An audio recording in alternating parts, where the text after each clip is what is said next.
नमस्कार दोस्तों, मैं doctor Piyush Ranjan, sir Gangaram hospital नई दिल्ली में गैस्ट्रोएंटरोलॉजिस्ट हूँ। आज आपसे मैं इस वीडियो में एक बहुत ही सीरियस बीमारी जो एक्यूट पैंक्रेटाइटिस का एक कॉम्प्लिकेशन होती है, उसके ट्रीटमेंट के बारे में बात करूंगा। देखिए, एक्यूट पैंक्रेटाइटिस का मतलब है कि पैंक्रियाज एक बॉडी में ग्लैंड होता है जो डाइजेशन के लिए एंजाइम्स बनाता है। एक्यूट पैंक्रेटाइटिस हम तब कहते हैं जबकि पहले कोई भी प्रॉब्लम नहीं हो, पैंक्रियाज में एक तरह का इन्फ्लेमेशन शुरू हुआ और उसके कारण पैंक्रियाज का पैरेन्काइमा है वो डिस्ट्रॉयड हो गया और इसके कारण इसके एंजाइम्स, इसके जूसेस पेरिटोनियल कैविटी में, पेट की झिल्ली के अंदर फैलते हैं और आसपास के ऑर्गन्स में एक तरह का नेक्रोसिस यानी कि गलन पैदा होती है। पैंक्रेटाइटिस का सबसे मुख्य कारण गॉल ब्लैडर का स्टोन, अल्कोहल, ये दोनों 80% लोगों को एक्यूट पैंक्रेटाइटिस इन दो कारणों से होता है। इसके बारे में मेरा एक अन्य वीडियो है जो आप देख सकते हैं। हाइपरट्राइग्लाइसरीडीमिया, हाइपरकैल्सीमिया, कुछ दवाइयाँ, बच्चों में एक्सटर्नल ट्रॉमा, बच्चों में कुछ कंजेनाइटल एबनॉर्मेलिटीज जिसमें पैंक्रियाज डिवीजम सबसे कॉमन होता है, ये होती है और कुछ लोगों में इसका कारण नहीं भी पता चलता है।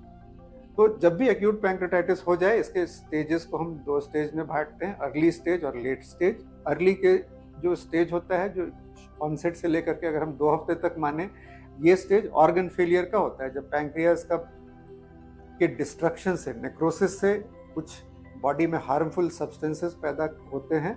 इसको systemic inflammatory response syndrome SIRS कहते हैं, जिसमें सांस की प्रॉब्लम, किडनी पे असर होना, ब्लड प्रेशर कम होना। तो इस स्थिति में ट्रीटमेंट सपोर्टिव होता है। ग्रेजुअली जब ये चीज़ें सेटल होती हैं तो फिर जो इन्फेक्टेड एरिया है, जो नेक्रोज्ड एरिया है, इसके अंदर जो इन्फेक्शन पैदा होता है वो प्रॉब्लम करता है। तो ये जो एक्यूट नेक्रोटाइजिंग पैंक्रेटाइटिस होता है, ये अगर 100 लोगों को पैंक्रेटाइटिस हो रहा है तो नियरली 30% लोगों को नेक्रोटाइजिंग पैंक्रेटाइटिस होता है, 20 to 30% बाकी लोगों को नॉन नेक्रोटाइजिंग पैंक्रेटाइटिस होता है जो रिकवर कर जाते हैं। तो जिनको नेक्रोटाइजिंग पैंक्रेटाइटिस होता है उसमें या तो अगर इन्फेक्शन होता है तो उसको इन्फेक्टेड पैंक्रेटिक नेक्रोसिस कहते हैं। अगर ये टाइम पीरियड 4 हफ्ते से कम का हो तो इसको इन्फेक्टेड पैंक्रेटिक नेक्रोसिस कहते हैं। अगर ये 4 हफ्ते से ज़्यादा हो जाए तो इसको, ये जो कलेक्शन अंदर जमा होता है, इसको हम कहते हैं वॉल्ड ऑफ पैंक्रेटिक नेक्रोसिस यानी कि WOPN। मतलब इसके जो कलेक्शन है उसके चारों तरफ एक झिल्ली बन जाती है। तो जो चीज़ मैं आपको स्पेसिफिकली बताना चाहता हूँ कि ये एक लंबी चलने वाली प्रक्रिया है। ये वॉल्ड ऑफ पैंक्रेटिक नेक्रोसिस बनना 4 हफ्ते इसमें लगते हैं। तो प्रारंभिक पार्ट में अगर इन्फेक्शन हो और इन्फेक्टेड पैंक्रेटिक नेक्रोसिस हो तो इसका तरीका ट्रीटमेंट का एंटीबायोटिक्स देना, न्यूट्रिशनल सपोर्ट यानी कि खाना एडिक्वेट जाए। कई बार खाना अगर नहीं खा पा रहे हो तो हम एक नेज़ोजेजुनल ट्यूब डालते हैं जिसके जरिए खाना दिया जा सके। अगर ये सब करते हुए भी पेशेंट की हालत ठीक नहीं हो, बुखार नहीं ठीक हो रहा हो और इन्फ्लेमेटरी रिस्पांस जो मैंने शुरू में बात की, अगर वो चीज़ चल रही हो लगातार, तो फिर इस जो कलेक्शन है उसको निकालने की ज़रूरत है। यहाँ पे सबसे जो मुश्किल चीज़ समझने में आती है वो ये होता है कि पैंक्रेटिक नेक्रोसिस में जब हम उसको निकालने की बात करते हैं तो कोई ऐसी प्रक्रिया नहीं है कि उसको एक बार हम निकाल सकें। तो इसको जनरली हम एक स्टेप अप अप्रोच कहते हैं, जिसमें हम एंटीबायोटिक से शुरू है और अगर एंटीबायोटिक से ठीक नहीं हुआ तो हम इसको नॉन सर्जिकल ड्रेनेज के 2 तरीके हैं।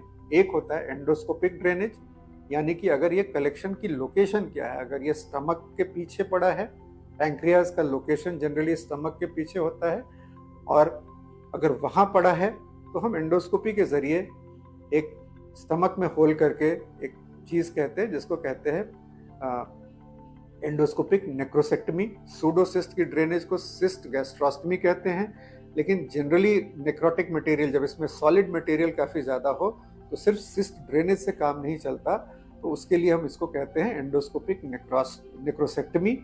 और उसके लिए अब काफ़ी एक उपलब्ध है, काफ़ी बेहतर एक्सेसरीज अवेलेबल हैं, जिसमें से सबसे इम्पॉर्टेंट जो डेवलपमेंट है इसको कहते हैं लैम्प्स यानी कि lumen apposing metal stent, LAMS। इसको हम स्टमक और इस कैविटी के बीच में डाल देते हैं और इसके जरिए हम बार बार उसके अंदर से जाकर के उस मटेरियल को निकाल सकते हैं। ये भी समझने की ज़रूरत है कि जब हम पेट की अंदर कैविटी में घुस रहे हैं तो इसके आसपास दूसरे वाइटल ऑर्गन्स, ब्लड वेसल्स ये हैं, तो दूसरे ऑर्गन्स को डैमेज, खास करके इंटेस्टाइन के परफोरेशन का खतरा, ब्लीडिंग का खतरा ये भी रहता है।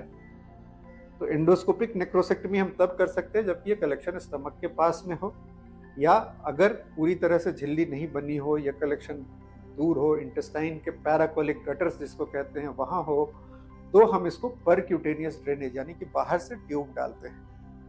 बाहर से ट्यूब डालने से भी काम वही होता है जो अंदर से हो रहा है, बट ये ट्यूब बाहर रहती है। इसके कुछ अपने कॉम्प्लिकेशंस, लीकेज, पैंक्रेटिक फिस्टुला ये बनने का खतरा होता है।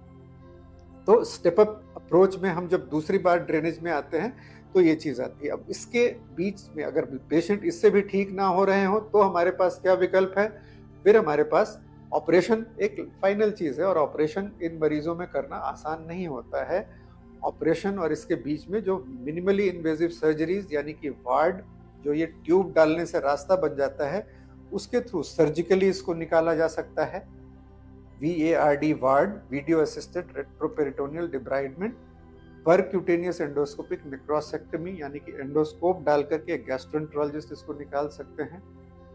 और अगर कोई चीज नहीं काम कर रही हो तो सर्जरी इसका आखिरी विकल्प है। देखिए, अक्यूट पैंक्रेटाइटिस जब सीवियर हो यानी कि 30% लोगों में जिनमें बहुत नेक्रोटाइजिंग पैंक्रेटाइटिस हो, एक सीरियस प्रॉब्लम है, और इसमें नियरली 20% मोर्टेलिटी यानी कि डेथ होती है। परसिस्टेंट ऑर्गन फेलियर, इन्फेक्शन, दूसरे कॉम्प्लिकेशंस जैसे स्यूडो एन्यूरिज्म, आंतों से लीकेज, तो ये एक कॉम्प्लिकेटेड प्रोसेस है, एक कॉम्प्लिकेटेड बीमारी है जिसका कोई बहुत शॉर्ट टर्म सॉल्यूशन नहीं है, और इसमें काफ़ी लंबा हॉस्पिटलाइजेशन जिसमें खतरा और एक्सपेंडिचर, खर्च भी काफ़ी ज़्यादा है।